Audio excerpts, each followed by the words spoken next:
Hello students, आप सभी का मेरे इस यूट्यूब चैनल पर स्वागत है। मैं कामना।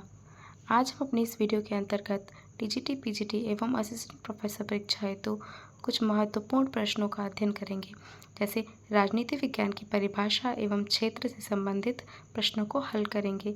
तो आइए शुरू करते हैं। हमारी इस वीडियो का पहला प्रश्न है, राजनीति शास्त्र इतिहास एवं राजनीति के बीच स्थित है। अतीत एवं वर्तमान के बीचों बीच उक्त कथन किसका है?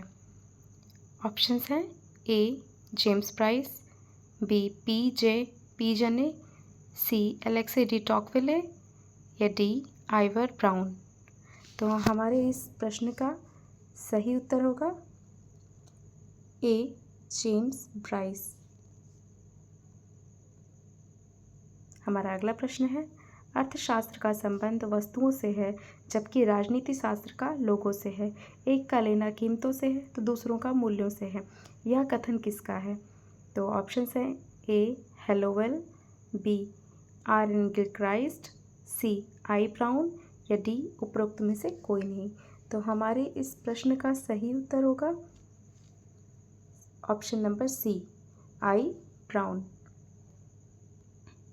हमारा अगला प्रश्न है, राजनीति विज्ञान सामाजिक विज्ञान का वह अंग है जो राज्य के आधारभूत तत्वों और शासन के सिद्धांतों की विवेचना करता है। यह परिभाषा किसने दी है? तो हमारे ऑप्शंस हैं ए गार्नर, बी लास्की, सी गिलक्राइस्ट और डी पॉल जेनेट। तो हमारे इस प्रश्न का सही उत्तर होगा option number D Paul Janet. हमारा अगला प्रश्न है, शिकागो विचारधारा के अर्थशास्त्रियों में से सर्वाधिक प्रमुख कौन हैं? ए एडम स्मिथ, बी फ्रेडरिक हेयक, सी कार्ल मेंगर या डी मिल्टन फ्रीडमैन। तो हमारे इस प्रश्न का सही उत्तर होगा option number D Milton Friedman. हमारा अगला प्रश्न है, निम्न में से किसने राजनीति विज्ञान को शक्ति के विज्ञान के रूप में परिभाषित किया है? हमारे ऑप्शंस हैं ए बेंटले, बी लिकॉक, सी कैटलिन या डी लास्की। हमारे इस प्रश्न का सही उत्तर होगा ऑप्शन नंबर सी कैटलिन।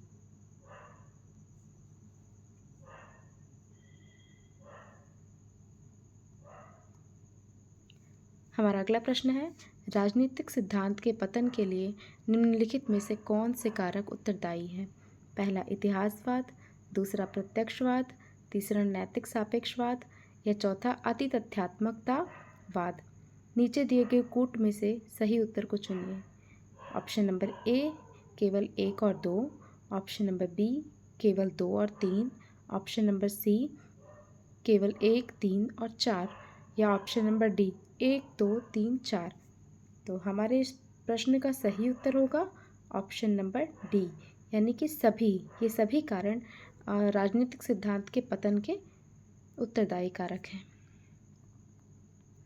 हमारा अगला प्रश्न है, राजनीति विज्ञान का संबंध राज्य तथा उसके साधन सरकार से है। यह किसने कहा है? हमारे ऑप्शंस हैं ए गार्नर, बी डिमॉक, सी गिलक्राइस्ट या डी सिले। तो हमारे इस प्रश्न का सही उत्तर होगा ऑप्शन नंबर बी डिमॉक। हमारा अगला प्रश्न है, किस विचारक का संबंध राजनीतिक पतन के साथ है? A David Easton, B Huntington, C David Apter या डी पावल। तो हमारे इस प्रश्न का उत्तर होगा option number B Samuel P Huntington. इन्होंने पॉलिटिकल डिके की विचारधारा प्रस्तुत की है कि राजनीतिक पतन किस प्रकार होता है, उन्होंने उसमें बताया है। तो हम आगे बढ़ते हैं। हमारा अगला प्रश्न है, निम्न में से कौन शास्त्रीय राजनीतिक सिद्धांत का प्रभावी समर्थक है? ए रॉबर्ट डहल, बी पीटर लासलेट, सी दांते जर्मिनो या डी डेविड ईस्टन। तो हमारे इस प्रश्न का सही उत्तर होगा ऑप्शन नंबर सी दांते जर्मिनो।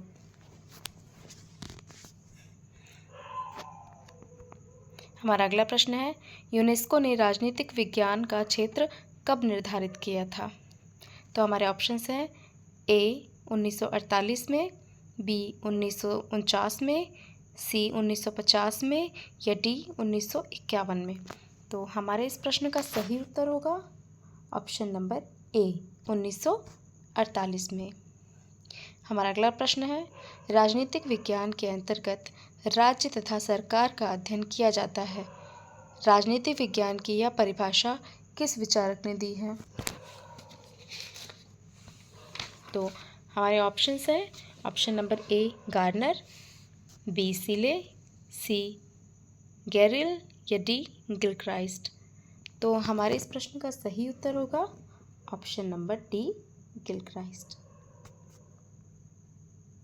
हमारा अगला प्रश्न है, परंपरागत राजनीतिक विज्ञान का निम्न में से कौन लक्षण नहीं है? ऑप्शन नंबर ए अमूर्त स्वरूप, ऑप्शन नंबर बी काल्पनिकता, ऑप्शन नंबर सी दार्शनिकता पर बल या डी तथ्यों के अध्ययन पर बल। तो हमारे इस प्रश्न का सही उत्तर हो जाएगा ऑप्शन नंबर डी तथ्यों पर बल। तो जो परंपरागत राजनीतिक विज्ञान है वो तथ्यों पर बल न देकर मूल्यों पर बल देता है। हमारा अगला प्रश्न है, किसने कहा इतिहास का राजनीति विज्ञान के बिना फल नहीं तथा राजनीतिक विज्ञान का इतिहास के बिना जड़ नहीं? तो ये किसका कथन है? Option number A Garner, option number B Bluntschli, option number C Seeley या option number D Paul Janet. तो हमारे इस प्रश्न का सही उत्तर होगा ऑप्शन नंबर सी सीले। आगे बढ़ते हैं। हमारा अगला प्रश्न है, निम्न में से कौन सा समुच्च राजनीति विज्ञान के विषय क्षेत्र को परिभाषित करता है? ए राज्य, सरकार, विधियाँ, प्रथाएं और संस्कृति, बी संप्रभुता, सरकार, बाजार, राजनीतिक दल और सामाजिक वर्ग, ऑप्शन नंबर सी राज्य, सरकार, विधियाँ, सभ्य समाज और राजनीतिक दल, तथा ऑप्शन नंबर डी राज्य, मूल्य, सरकार, निर्णय निर्माण तथा राजनीतिक दल। तो हमारे इस प्रश्न का सही उत्तर हो जाएगा ऑप्शन नंबर डी। हमारा अगला प्रश्न है, कैटलिन के अनुसार राजनीति विज्ञान का विषय क्षेत्र क्या है? ऑप्शन नंबर ए शक्ति का अध्ययन, बी सार्वजनिक सहमति का अध्ययन, सी संघर्ष का तनाव का अध्ययन या डी मानव स्वभाव का अध्ययन। तो हमारे इस प्रश्न का सही उत्तर हो जाएगा ऑप्शन नंबर ए शक्ति का अध्ययन। कैटलिन शक्ति के अध्ययन से जुड़े हुए राजनीतिक वैज्ञानिक हैं। हमारा अगला प्रश्न है, यह किसने कहा कि कौन क्या कब तथा कैसे प्राप्त करता है? यह राजनीति का विषय है। तो हमारे ऑप्शंस हैं option number A Lasswell, B Laski, C David Easton और डी आमंड। तो हमारे इस प्रश्न का सही उत्तर होगा ए लासवेल।